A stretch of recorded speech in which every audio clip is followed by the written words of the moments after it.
Hello, I'm Chuckles, and I have not been able to do what I said I was going to by posting on Facebook and Twitter regularly, because there has been no internet at the Mahi house. Regardless, it's high time I finish my Sapwuahfik series, so here it goes. There are 3 churches on the island: Catholic, Seventh-day Adventist, and a nondescript Protestant denomination.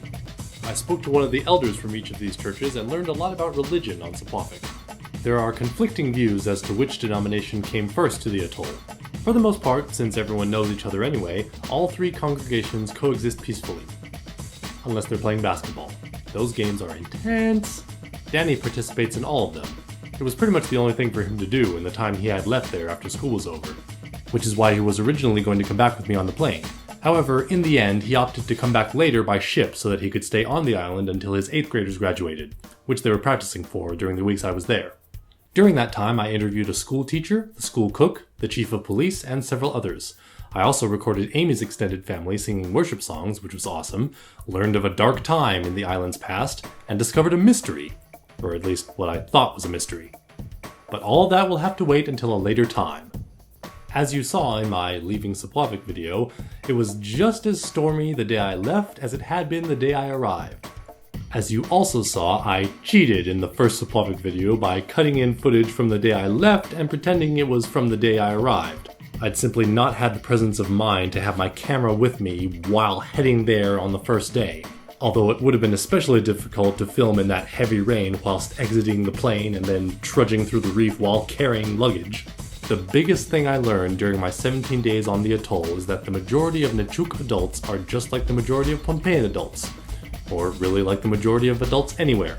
They really, really want their kids to go to school and become educated so that they can have far more opportunities than their parents did. To facilitate this, at least as far as Sapwuahfik is concerned, the school needs more resources. Books, furniture, and most importantly, more teachers. Beyond that, the island really needs repairs and upgrades to the current buildings. This includes more solar panels that will provide power to the school, the churches, the municipal building, and the one thing that every Sapwuahfikan I've talked to desires above all: lights.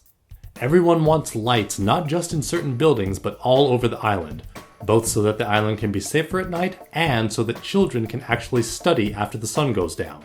Mahi is currently working on making these things happen, which of course you can help with by donating to them or volunteering for them. Links to help you do both are down below. Meanwhile, back in Colonia, another Mahi project is getting underway. By the time you see this video, I will already be participating in it, along with a new crop of volunteers. Details about that in the next vlog. For now, I hope you've enjoyed my 3-part and then some series on Sapwuahfik. Please give a like, follow, and subscribe, and stay tuned for the further adventures of me and others. Bye.